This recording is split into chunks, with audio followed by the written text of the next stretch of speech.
In the last section this week, we will focus on one of the favorite topics of students almost every semester, many Ramayanas. The Ramayana, of course, is one of two major Sanskrit epics of ancient South Asia, the other being the Mahabharata. Along with the Mahabharata and the Puranas, it forms the Hindu Itihasa. The epic, traditionally ascribed to Maharishi Valmiki, narrates the life of Rama, a legendary prince of Ayodhya in the kingdom of Koshala. The story follows his 14-year exile to the forest, urged by his father, King Dasharatha, on the request of Rama's stepmother, Kaikeyi. His travels across the forest in the South Asian subcontinent with his wife Sita and his brother Lakshmana form the basis of much of the early part of the narrative. Then Sita is tragically kidnapped by the demon king Ravana, the king of Lanka, and this results in a war. Rama's eventual return to Ayodhya to be crowned king amidst jubilation and celebration closes out the narrative.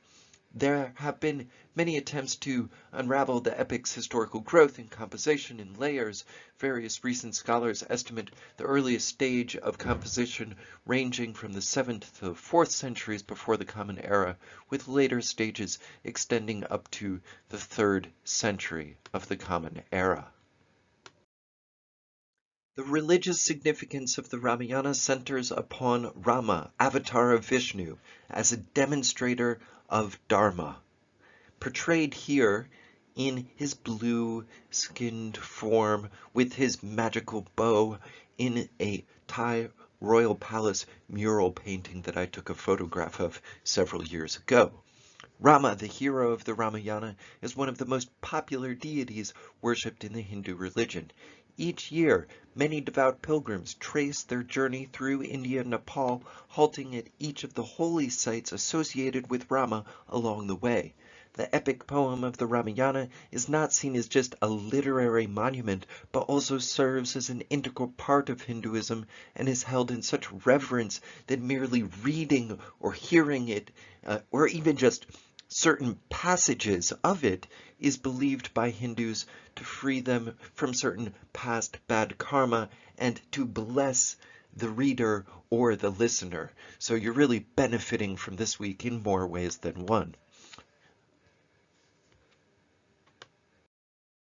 Now, if you were to look up the Ramayana on Wikipedia, you might find that the Ramayana is popular across the Indian subcontinent or South Asia and Southeast Asia, with the lone exception of Vietnam, quote. And this is why you can't rely on Wikipedia or other such free resources necessarily. You have to be careful about those. Why? Because in the epigraphy of Mi Son in the 7th century, we actually have a passage, and this is in central Vietnam, that venerates Valmiki, the poet who is ascribed with the creation of the Ramayana. So we know from the 7th century onward in Champa, up through the 15th, 16th, 17th century, Valmiki is venerated, right? And sections of the Ramayana continue to be reproduced in what is now Vietnam. And in fact, actually, even by folks who are today Vietnamese, sections are performed in dance narratives and so forth. So, sorry, Wikipedia, that's totally bogus.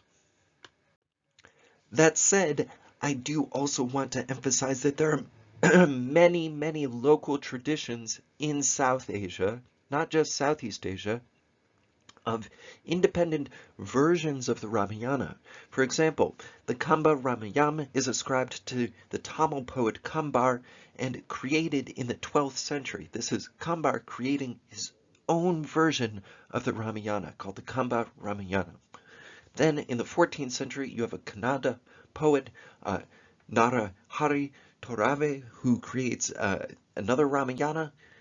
So this is the Torave Ramayana, and Narahari is creating this in the 14th century. So if you think about Tamil, that's on the eastern section of the southern coast of India today, and then Kannada on the western section. Then you have Kritibas Ojha, who's creating a version of the Ramayana in the 15th century, a Bengali version from the Krittivasi Ramayana. And then you have Tulsidas in the 16th century, who is creating an Awadhi version. So here, the Ramacharita is the Awadhi version ascribed to this particular poet. So what you're seeing here is from the late classical through the early modern period, individual poets creating their own representations.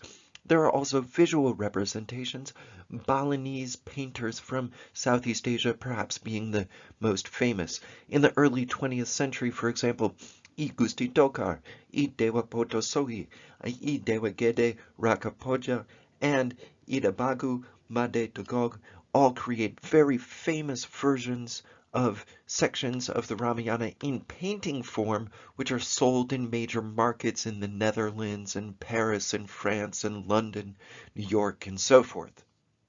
So the image that you in fact see here on the background is the Ramayana Membebaskan, which is it pictures Dewi Sita being sort of captured over there on the left, and it's by Wayan Rajin. It's a 1970s painting. Now, there are also paintings from Malaysian artists, such as Said Chajuddin, who created a famous painting in 1972 in the currently permanent collection in the Malaysian National Visual Arts Gallery. So you have, in fact, Muslim artists from Malaysia creating portrayals of the Ramayana as well, where it's just understood to be cultural and not religious in that sense. Now, the cultural portrayals of the Ramayana that are most famous, of course, are actually the plays and the public performances, especially in Southeast Asia, where you have Hanuman portrayed as this sort of over-the-top trickster character who goes out and dances with the audience and plays tricks during the performance and is also involved in tricks during the story as well. He's quite a humorous sort of clown-like character. This being said, you also have major versions of the play that involve like one actress. For example, single actress versions by Jalabala Vadhya, who was the wife of the playwright Gopal Sharman, and versions of that interpretation have been played in Broadway. Then you've got London's West End, United Nations headquarters, Smithsonian Institution, and so forth, as well as stage adaptations with many actors as well. Then, of course, you have exhibitions, books, movies, and movies dating back to Lankadahan of 1917, which was an Indian silent film directed by Dundiraj Govind Palke. Palke also wrote the film based on an episode of the Epic of the Ramayana, and the film was Palke's second feature film after the 1913 Raja Harish Chandra, which was one of the first Indian full-length feature films. Palke also directed various short films in between, but the key actor in Lankadahan was Anna Hari Salunke, also known as A. Salunke or Anna Sahib Salunke, who was an Indian actor who performed both female roles and male roles and was also a cinematographer. Described in British documents as male, Salunke is credited as the first person to perform as a heroine in Indian cinema when Salunke played the role of Rani Dharmati of King Harishchandra in Palke's first feature-length film 4 years earlier. However, in 1917, Salunke became the first to play both roles, the male and the female role, Rama and Sita, in Lankadahan. Then, of course, throughout the 20th century, you have other releases from the 1940s through the 1950s. Sampurna Ramayan from 1961 is particularly famous. Lava Kush from 1963, for example. Then, working all the way up to the contemporary period, you have even an adaptation of Sita Sings the Blues, which is an American animated musical romantic comedy drama film written, directed, and produced by American artist Nina Pillay. Pillay notably intersperses the usage of Indian shadow puppets with musical interlude voiced with tracks by Annette Hanshaw and scenes from the artist's own life in this particular portrayal. Furthermore, and of note, Pillay rejects the notion of copyright and initially distributed the film under what was called at the time a copyleft license. Sort of playing on the term copyright, copyleft, right? But we now call this Creative Commons. So that may be a future extra credit assignment coming up. But it's important to understand that Pillay was specifically objecting to the notion of copyrighting all material. But in the case of the Ramayana, it would be particularly egregious to copyright it because there's so many hundreds of adaptations. Nonetheless, there are sort of distribution rights to deal with to a certain extent with some of the more contemporary works. One particularly popular one was the Sankamochan Hanbali Hanuman series, portrayed here in the bottom left-hand of the slide from 2015. There's also Andipurush, which is an upcoming movie supposed to be released in 2021. But the Hanuman series was joined by another popular series, Ramasya Ke Love Kush, in sort of contemporary TV. Ramasya Ke Love Kush was a series based on the Uttar Ramayana, showing the life of the children of Ramasita, Kush, and Love, broadcasting on Colors TV in India, especially in Punjab province. The show was temporarily banned in Punjab, however, after its release. Apparently, it did not adhere to certain traditional versions of the narrative and upset the Valmiki religious community. The worshippers and venerators of Valmiki protested, and someone was even shot in the protests. The provincial government in Punjab banned the airing while the matter was sorted out in court. Now, I highlighted that you have different versions of the Ramayana in different contexts. There are early references in Tamil literature, Buddhist, Jain, Sikh, and Nepalese versions, for example, but there are also a number of Southeast Asian versions. So, this is how you write the Riyam Kirti if you were to pronounce every section of it. So the first section here would be Riyam, this is Rama, and then this would be Kirti, but actually you have a silent marker here called a montok, which then makes the T silent, so it becomes Riyam Kir. So the Riyam Kir is the Cambodian version of the Ramayana. In the Cambodian version, you even have portrayals in murals, including in the Cambodian royal palace. So, for example, here this is a section of the Ramayana portrayed. It's the mustering of the army before the invasion of Lanka. Now, some folks might know that Cambodia is actually a predominantly Theravada Buddhist country. Hence, the Riyam Kir adapts Hindu concepts to Buddhist themes and shows the balance of Dharma and Adharma in the world. The Riyam Kir also has several differences from the original Ramayana, including scenes that are not included in the original. Extra emphasis on Hanuman, everybody's favorite character, and Savanamacha, a retelling which influences several versions around it, the Thai and Lao version in particular. The Riyam Kir in Cambodia is not confined to the realm of literature, but it also extends into all Cambodian art forms, such as sculpture, Khmer classical dance, especially the royal ballet, poetry, and murals, as well as bas reliefs as seen in the Silver Pagoda at Angkor Wat.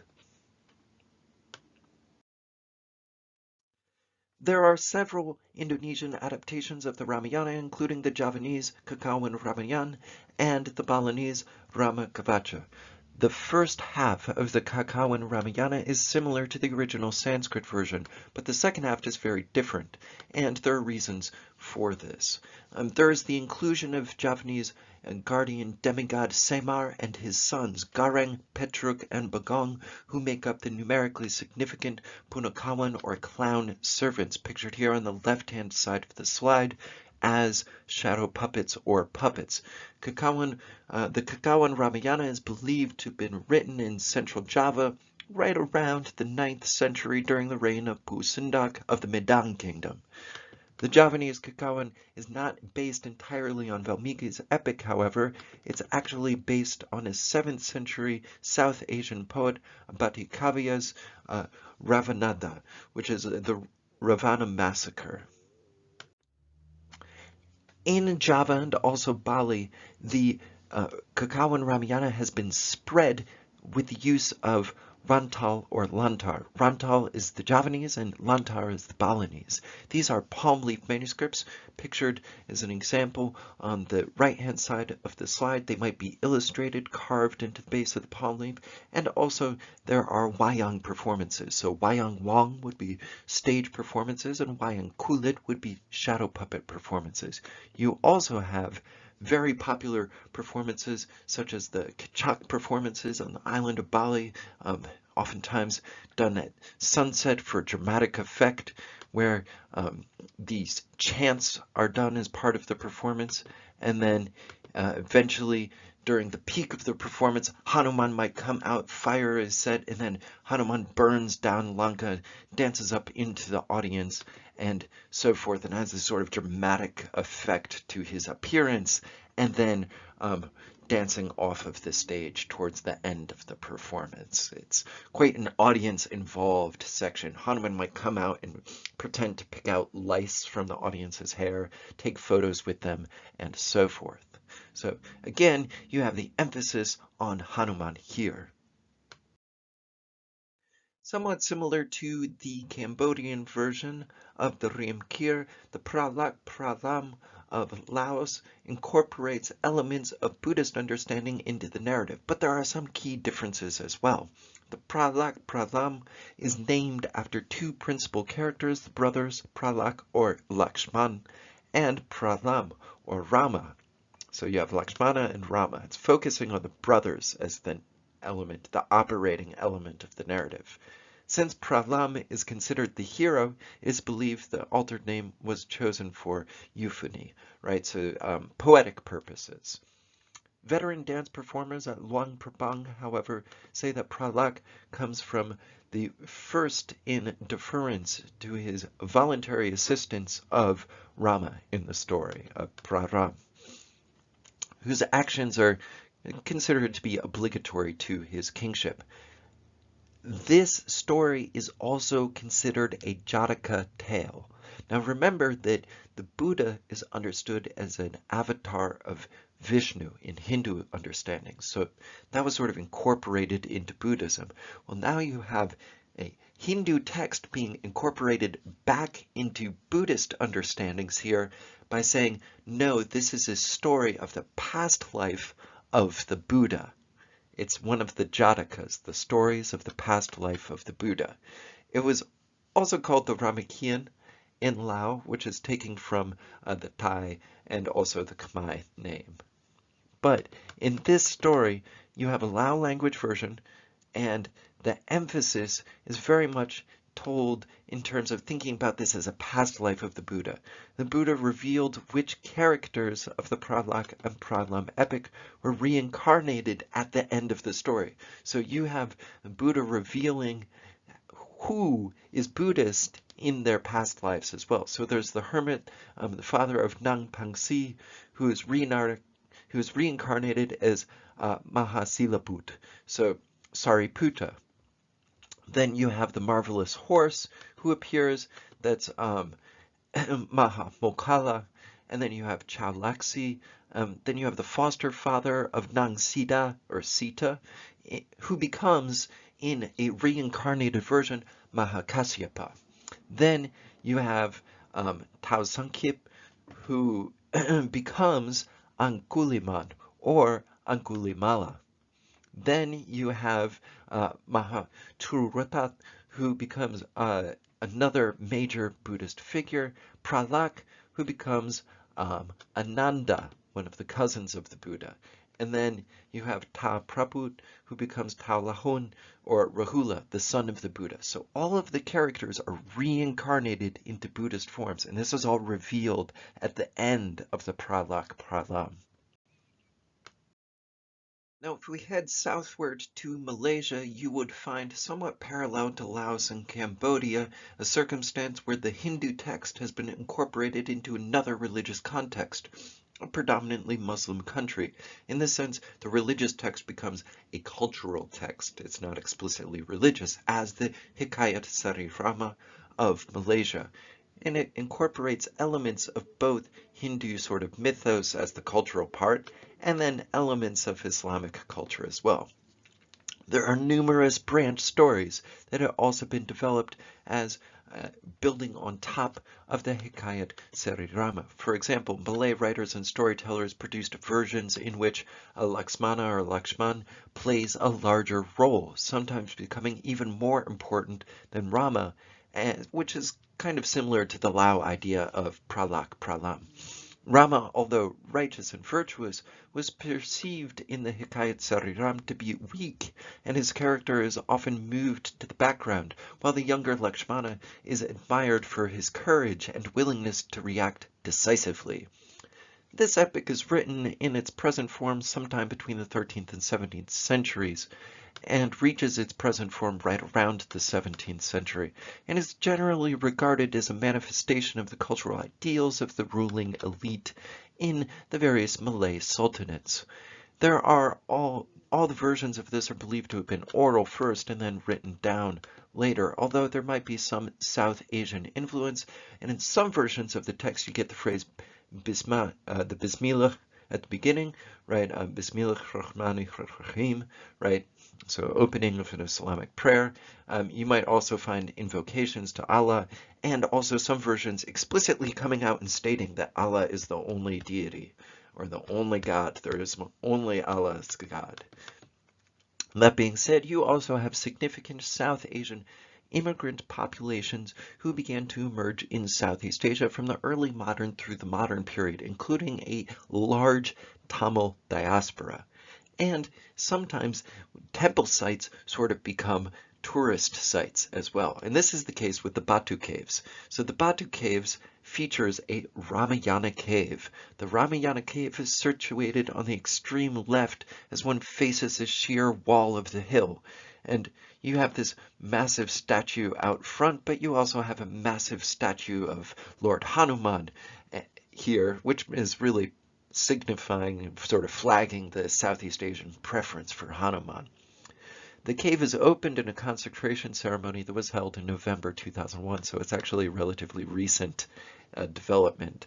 The Ramayana cave depicts the story of Rama in a chronicle manner along irregular walls of the cave, kind of similar to the temple murals of the past. But you see, for example, a scene on the left-hand side that I took as a shot from the inside of the cave.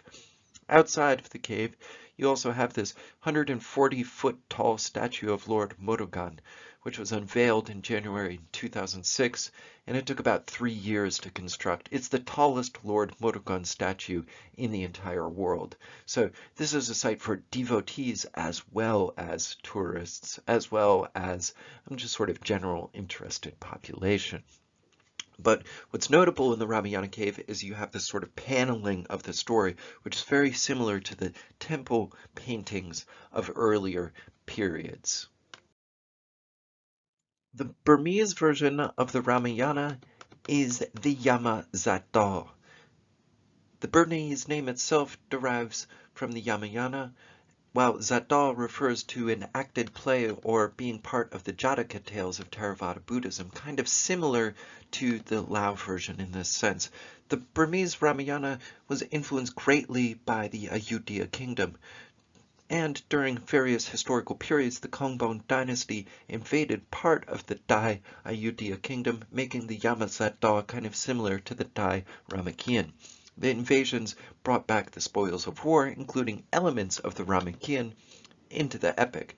So the Ramasakien, or the Yamazata, is one of the well-known pieces of literature in Burma, and a most formal version of the text is being thought to be composed in 1775 by Pyo, which begins with Balakanda and ends with Yudhakanda, and parallels Valmiki's Ramayana in this sense.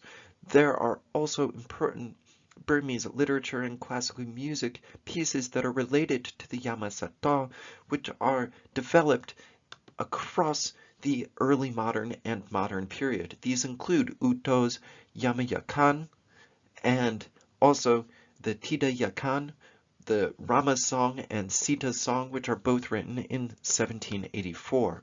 Then you have the Yama Piasat, which is written in 1789. And then the Kale Yama Gutu, which is a devotion to young Rama's life, which is written in 1800.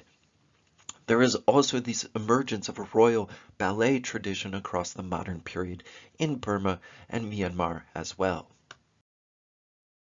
In Thailand, formerly the Kingdom of Siam, and before that Ayutthaya and other kingdoms including Ratnakosin and so forth, you have the Ramakien. Rama here, right there, and then Kien is written in a way that is quite similar to the Khmer version. So it actually says Ramakirti, but this bongtok on top makes the T-I here silent. So it's Ramakien. The Shakri Dynasty, which is the current royal dynasty of Thailand, has a tradition where the kings of the Shakri Dynasty, although Buddhist, write a version of the Ramakien and sort of compose their own version of the text as part of their Abhishek ritual coronation ceremony. Thailand's interpretations of the Ramakien thus become a sort of national epic in that sense. However, the Ramakien is also different from the South Asia version. In the Ramakien, Sita is the daughter of Ravana and Mandodari, who are known as Totsakan and Manto.